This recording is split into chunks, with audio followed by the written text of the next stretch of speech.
Hello and welcome to the Girl That Went For It podcast. I'm your host, Johanna Scholz, also known as Johanna Lian on Instagram, and author of Believe in Life, How to Dance in the Rain.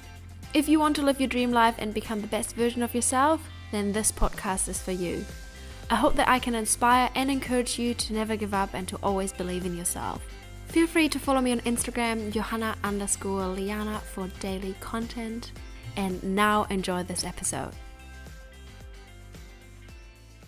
Welcome back to this episode. It is time for another life update. We are in end of February, like 2 months into 2024.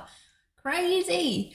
And I hope it's been a good 2 months. I actually feel so good because this year, I always do this. I always reflect and I always decide on what feels right to me and what's my intuition telling me. And I feel like 2024, a lot is happening. I feel like 2024 is gonna be my year. Not that the other years haven't been my year, but I just have this feeling. I just know that something great is gonna happen this year. And I just know and trust my intuition and know my capabilities. I just have this feeling. But I also have to say I had some down days recently. It's just that a lot of things are happening at the moment, and also a lot is shifting, like with the work that I'm doing, because I decided to change things at Gel as social media, which feels so good to me. So for those who don't know, I'm a social media manager and social media coach. I help businesses or entrepreneurs to use Instagram and show up for their business. And I just felt like I wanted a little shift in there because I'm all about mindset, and I know that when you start your own business, your mindset is key. And that's something what I learned in the last 2 years whenever I worked with someone who wanted to use Instagram to scale their business. I knew that there's so much work to do in the mind first, before we can actually use the tips that I'm sharing, like how to create content with value. If your mindset is not right, if you're not standing behind your business, it's not gonna work. So this year I really want to get more into that, more into mindset coaching on the business side.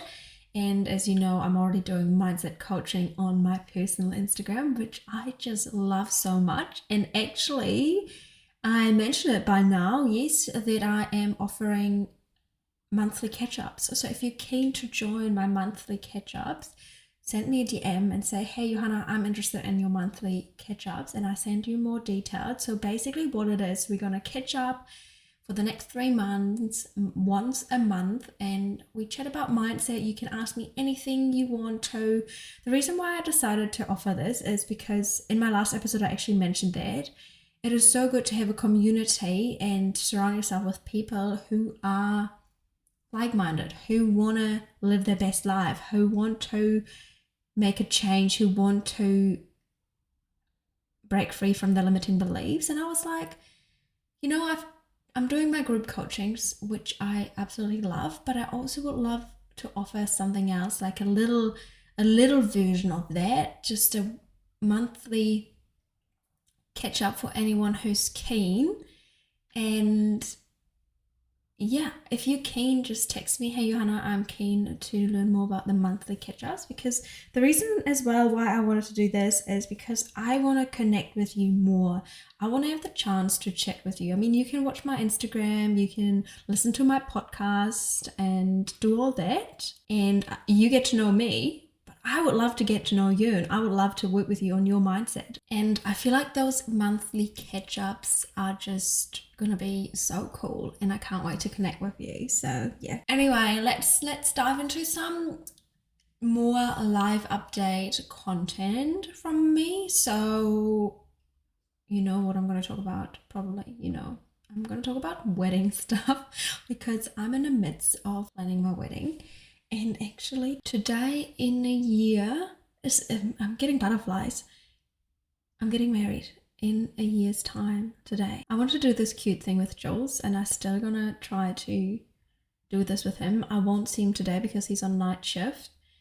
but I mentioned it a while ago and I mentioned it yesterday again. I want us to write letters that we're going to open on our wedding day or no, the day after the wedding. So I want us to write each other letters. I think it's such a cute idea. I think it's such a cute idea. And Jules was like, oh, did you see that on TikTok? And I was like, no, actually, I came up with that myself. So I want us to write letters to each other that we're going to open the day after our wedding day. Something along the lines of, oh, here's what I'm probably going to write. Something, even though we might have a few disagreements planning the wedding, or like, I mean, we don't actually have disagreements. It's more like I get frustrated because I do a lot of planning, which is probably good because I'm happy that George just lets me do what I want to do, which is so good. But then I get frustrated when he doesn't have an opinion, which he has an opinion. But anyway, what I was thinking of writing into my letter is something along the lines of like, even though we might have had a few arguments because I got grumpy, I still love you and I bet we had the most amazing wedding. And I don't know, stuff like that, because I think, yeah, looking back next year and reading those letters, I'm just really curious. Like, I think it's just so exciting and it's just so nice to do something like that. I know he's not going to listen to my podcast, so I can just share this with you guys. I feel like this is our little secret now. But also with the whole wedding planning situation and wedding planning at the moment, my emotions are going on a roller coaster. I'm so excited for this. I'm so excited for our wedding. And I would love to plan everything at once, but I know I can't, and that's also a good thing. And I'm actually feeling super organized because I have my wedding planner. Like, I think I shared it a few times. Yeah, I shared it a few times on Instagram, so you've seen it. I have my spreadsheet. I think you have to let go of perfectionism, or I truly believe when you plan a wedding, you should let go of perfectionism. And I'm actually feeling super relaxed about the day itself, and I feel like it's all gonna work out. And I'm like, I just want to have a good party. I want to have a good time with my friends and family. I'm also not really a perfectionist. Like, I love to go with the flow, but also at the same time, of course, it's a wedding. Everything has to be organized, kind of like who your vendors are, like photographer, videographer, cake, catering and all that. But with the venue that we chose, it just feels so right. And also they have their own caterer. They have an option if it's raining, we can do it inside. So that's just such a relief. Like, you don't have to worry about, like, if you put like a marquee up and it's pissing down, like, you don't have to worry about these things because at the venue that we chose, you have both options. And I just feel so relaxed about it. Also, the venue looks so beautiful from the inside, so you don't actually have to worry too much about making anything out of it because it's already so beautiful. We're gonna do some do-it-yourself, or I say we, I'm gonna do some do-it-yourself, and I got my sister-in-laws involved and sending them ideas, and they're super keen to help, which is just so much fun. And I think it's so cool to have like a little do-it-yourself DIY project. And I already ordered some stuff, even though we're still a year out, but girl math is to order things now, and then it's not that expensive because you kind of splitting it into 12 months. So yeah, that's something we do. Like the table decoration, a lot of that will probably be do it yourself. The cool thing is we have someone setting it up on the day, so we don't want that stress, especially with the venue that we chose. We can only set it up like 2 hours, I think, before the ceremony, and obviously we don't want that stress. So I'm really glad that we chose, like, we made our priorities, like what's important to us. And I think the most important thing to us is that we are not stressing about anything on the wedding day. So we're paying someone to set it up because I have family coming from overseas, and I think it would be different if we both lived at the same place and where we grew up and we would have heaps of helpers. But I'm sure we could ask family if they would set it up. But then again, it's only 2 hours, and we wanted to get someone who is experienced in setting up everything, who knows the venue, who has done that a million times. And also, I don't want to put any stress on family members with like decoration stuff or whatever. So I'm just really glad we got someone to do that part, which is so cool, and so fortunate that we could find someone who's free. I mean, it's still a year out, but the wedding, like, you have to plan things quite early here. Anyway, so that's a little update. And I can just recommend to every bride to be to let go of perfectionism. It's not gonna make you feel good. And also, what is perfectionism and what does perfect mean? Everyone has a different definition of perfect. What might be perfect for you might not be perfect for someone else. You might think, oh my gosh, everything has to be super perfect, on point, on like detail, because otherwise maybe our guests will think this or that. First of all, stop thinking about what your guests will think. That's something I had to let go of as well, because it's your wedding and you have to set your priorities. What's important to you on your wedding day? Like, do you want to have a good time? Like, that's our priority. I was really worried that I won't have enough time with my guests, like the day will just fly by. But I mean, that's something you can't control. And I feel like it's gonna be a really long day, but also it's gonna go by so quick. And so many people tell me that. So can't do anything about that. So should I worry about this? Also, I feel like when you are so perfectionist, like when you are a perfectionist about your wedding, you can't really enjoy it, right? So try to let go. And I'm a big fan of visualizing, as you know. And I have a vision board of my wedding.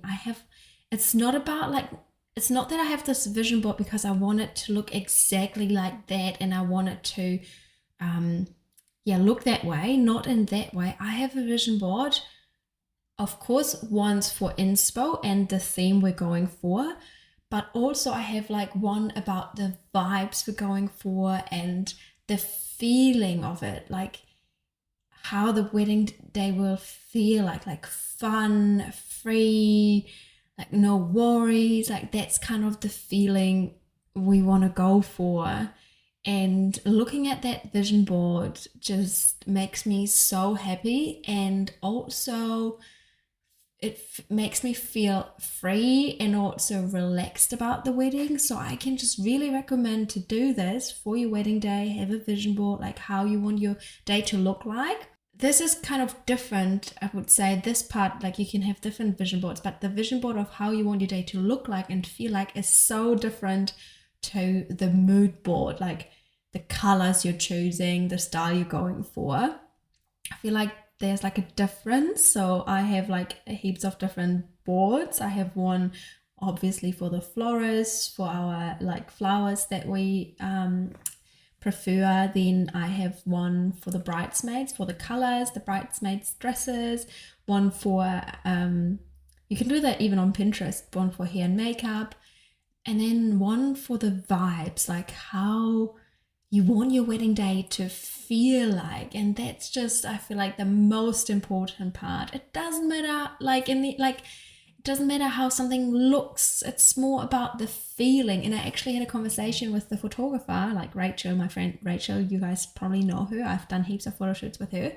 But we also talked about the photos, like the photographer is there to capture the feelings, the wedding, and not like, you don't have a wedding for the photos, which is obvious. You have a photographer for the wedding, and you can just see in photos if someone was happy, if they were enjoying the day.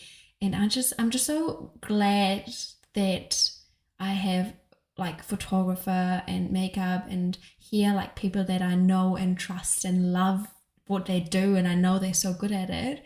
So what I can recommend, like I think a lot of photographers do that as well, to do like a engagement photo shoot beforehand so you can get to know the photographer. And yeah, I think it's just really important that you feel confident, comfortable in front of the camera, and just let go of any feeling of everything has to be perfect, because life isn't perfect, right? And things happen. In the end, it's about the feeling of the wedding, right? I'm always keeping it real on here, and this is a little trigger warning. If you are dealing with grief and loss, I'm going to talk about this now. I just thought I'd give a bit of a warning depending on what you're going through. But I had a few down days or nights, or it usually hits me in the evening. I've been keeping myself super busy, and I know that when I do that, that something is happening inside me, like something maybe that I'm pushing away, and I know at some point I realize that. And as some of you know, I lost my brother almost like 5 years ago, 2019, to cancer. And it is really hard knowing that he won't be there.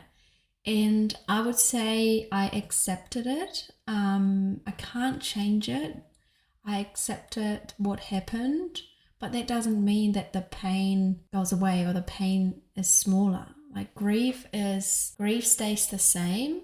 Like the pain, the emotions, the feeling, it doesn't go away. It doesn't get smaller. You just grow around it. You just become stronger. And with the upcoming wedding, I feel like I grew so strong, and then sometimes it hits me, and then I know I really have to feel it. I know that I just have to let this wave hit me, drown me, but I have to swim to the surface again. But I know that I have to feel it. I know that I have to let it all out. And I often feel better afterwards because I'm just so grateful for the time that we had together. And I know I kind of have this feeling, this is just me and my belief, like I know that he knows I'm okay, and I know that I feel like he always knew how my life will look like. Might sound a bit weird for you, but I feel like he always knew what I'm going to do with my life, because I also made him the promise that I'm going to go to New Zealand. I'm going to follow my dream. And I feel like he knew that I'm going to live here one day. I just have this feeling he knew all along. Or I know that he knows what I'm up to now. This is just something I believe, and that helps me to get through this. So if you are planning a wedding, or if something big is happening in your life and you lost a loved one that can't be part of it, maybe this will help you to deal with it a bit better. Like thinking also about how proud they would be and feeling how proud they are of you. I feel like this is something that really helps me, just knowing that you always carry a piece of them and you always carry that love for them. And what's also really important is to talk about it. I talked about it with Jules, I talk about it with my friends, I talk about it with my family, I talk about it with you right now, because talking about it makes it a bit easier. It doesn't make it go away, but it kind of helps you to get it off your chest. So yeah, that's it for today's episode. Thank you so much for joining. Another reminder, like I mentioned at the start, if you're keen for monthly catch-ups, let me know. I send you all the details. I'd love to get to know you. I'd love to learn more about your goals. And yeah, I hope you have an amazing day. Well, that does it for this episode. Thank you guys so much for listening and tuning in today. If you like this episode and don't want to miss any new ones, make sure you hit the subscribe button. Feel free to share it with your friends or on social media. It really means a lot to me. It will help me to create this podcast. You can find me on Instagram, Johanna_Liana. I'm always happy to connect, so flick me a message if you want. Enjoy the rest of your day, and always remember, it's a beautiful day to have a good day. It's a beautiful day to be alive.